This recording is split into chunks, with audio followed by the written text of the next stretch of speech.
Most people like the idea of losing fat and building muscle at the same time. And while we used to talk about body recomposition only with beginners, a lot of people can achieve that goal through smart nutrition. I'm going to tell you what it takes to get the lean muscle that you're after.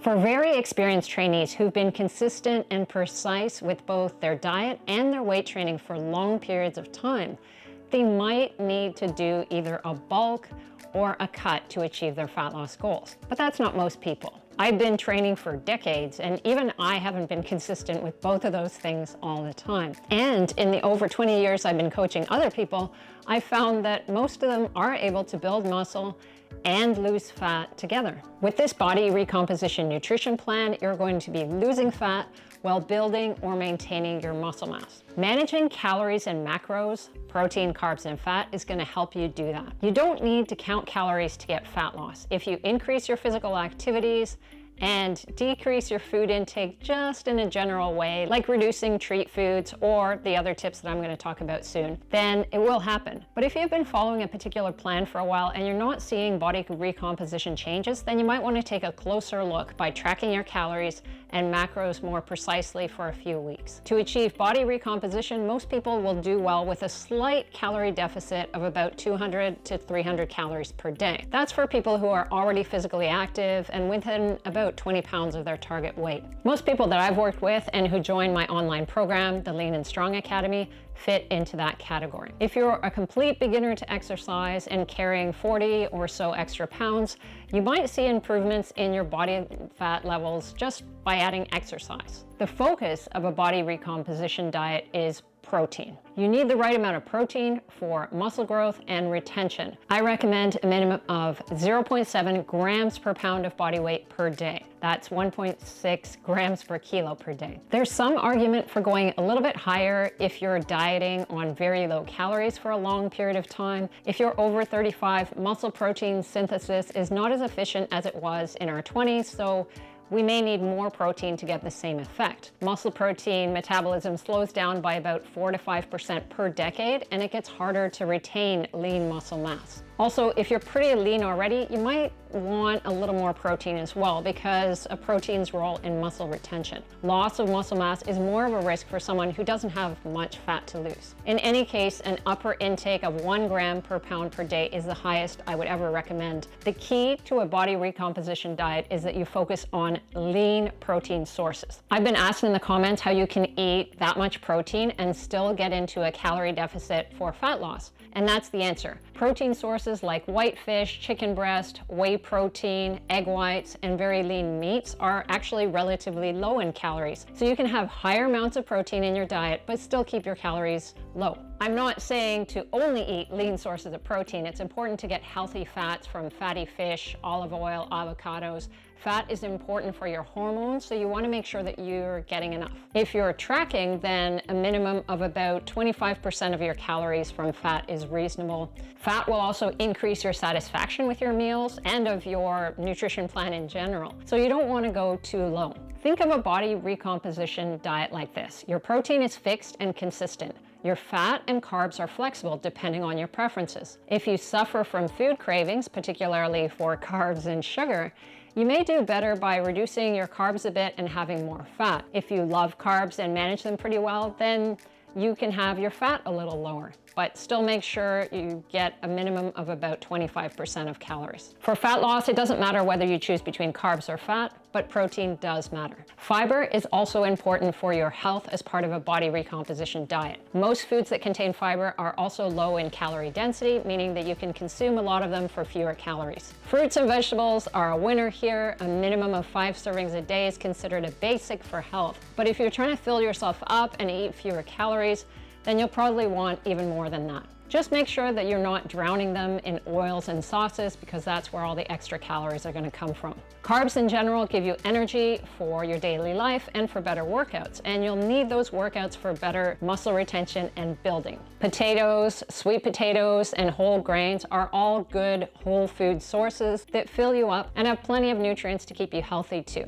Now for weight loss, it doesn't matter how many meals you have per day, but for building muscle, it does seem to be a bit better to spread your protein intake out over the course of the day. So muscle growth seems to be maximized by an intake of about 0.4 grams per kilo per meal across a minimum of 4 meals. So someone who is 80 kilos, about 176 pounds, would need about 32 grams of protein per meal. Stick around because I'm going to give you a few examples of meals that are at least 30 grams protein each. Now 4 meals of at least 32 grams of protein would be a minimum daily intake of 128 grams per day, or 1.6 kilos per day, and that works out to about 0.7 grams per pound per day. So that's pretty much what I was talking about before. Now you might not initially need to track calories, but it is helpful to at least get used to protein portions. When you're starting off, ideally you want to weigh that protein or get some sort of measure so that you know how much protein is in each of your meals. So whatever your protein needs are per meal,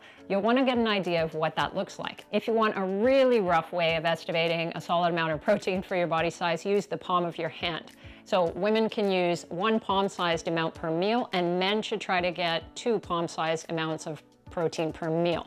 Of course, this is very rough, so it's much more accurate to be able to weigh and measure your protein in some way, at least initially until you get the hang of it. So here are a few meal ideas to get you started with body recomposition. A grilled chicken salad.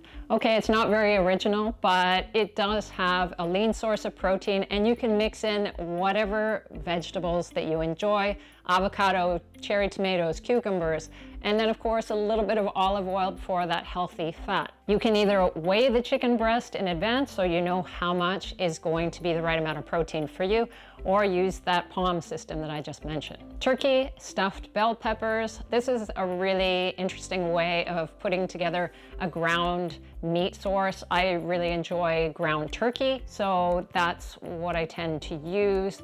About 5 ounces is going to be over 30 grams. Whenever I mention vegetables here, you can throw in any vegetables that you like. I just want to give you a few ideas to get started. Salmon with roasted vegetables. So you can also use a whitefish for this, a cod or a haddock. Then it's going to be a leaner source of protein, but because we talked about adding in fats, salmon is a great way to incorporate that into your meal plan. Ideally, you're grilling or baking the salmon, so you're not adding a lot of additional fats and sauces. You're already getting some fat from the salmon itself, healthy omega-3 fats. Now, I think any vegetable pretty much tastes better roasted. You can do this with roasted sweet potatoes, broccoli, zucchini, carrots, beets, whatever you like.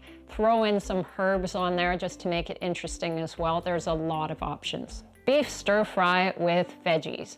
Now, a stir fry is always a good option if you keep it pretty light with the oil.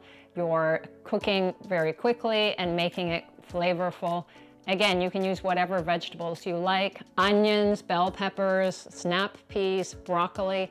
Put it all together with a little bit of soy sauce, for instance, and it can be really great. Extra lean beef is ideally what you're doing for your lean protein sources. Lean beef strips are going to keep this high in protein but relatively low in fat. I often like making a Greek yogurt parfait or just a mix. Greek yogurt is used because it's higher in protein than regular plain yogurt. Ideally, you want to use a plain one as well, so there's not a lot of added sugar and calories that you're adding to this mix. You can mix this up with whatever you like. Lots of different kinds of berries. Chia seeds are often popular because they have a lot of fiber as well, and some fat. You can even add a little bit of granola to make it crunchy.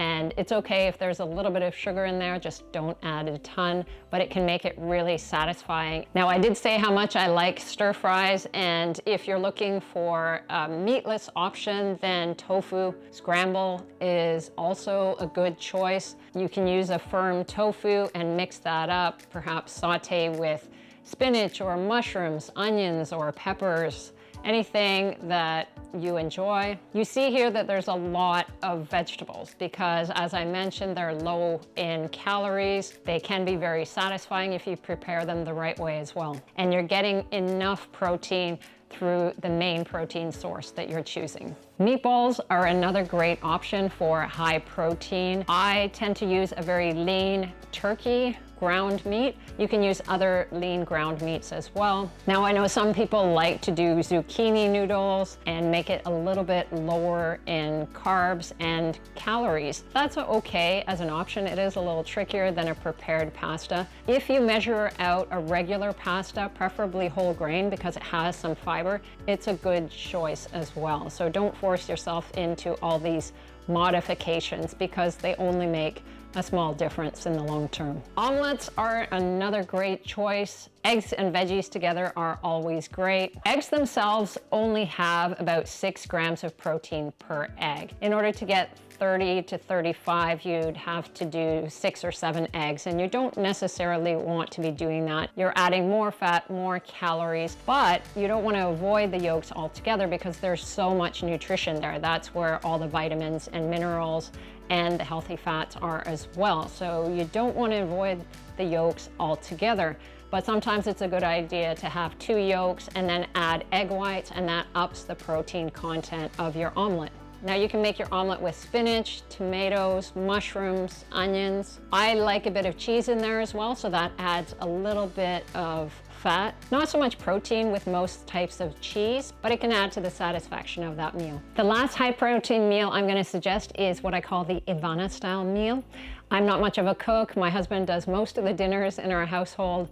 We both work from home and we each make our own food for lunch since we eat at different times. When I do make something, whether it's for lunch or the occasional dinner, it's generally just a simple combination of foods that provide everything that I need: protein, fat, carbs, veggies, or fruit. You wouldn't be able to serve them in a restaurant, but they get the job done. So here's how I do it for lunch. I pick a protein: fish, Greek yogurt, or cottage cheese. Commonly, we generally have chicken breast or ground turkey and sometimes fish for dinner, so I try to have something different during the day. I add a starch, like 1 or 2 slices of bread, potatoes or sweet potatoes. Then I add some vegetables and some fat. So in this meal, I have salmon with some olives, avocado on toast with alfalfa sprouts. A really common lunch for me is just potatoes with olive oil and cottage cheese, and I pick a veggie. Maybe I have some cucumber or leftover zucchini or broccoli from the night before, sometimes asparagus, or I just have some blueberries afterwards. I know some people like to have fancy recipes that require some planning and fun details, which is why I include those in my online program, the Lean and Strong Academy, but I personally just keep things really simple and it works for me. Now, the nutrition side is one thing, but to get body recomposition, you need to be working on building muscle as well. To find out how to structure your exercise for body recomposition, watch this video here.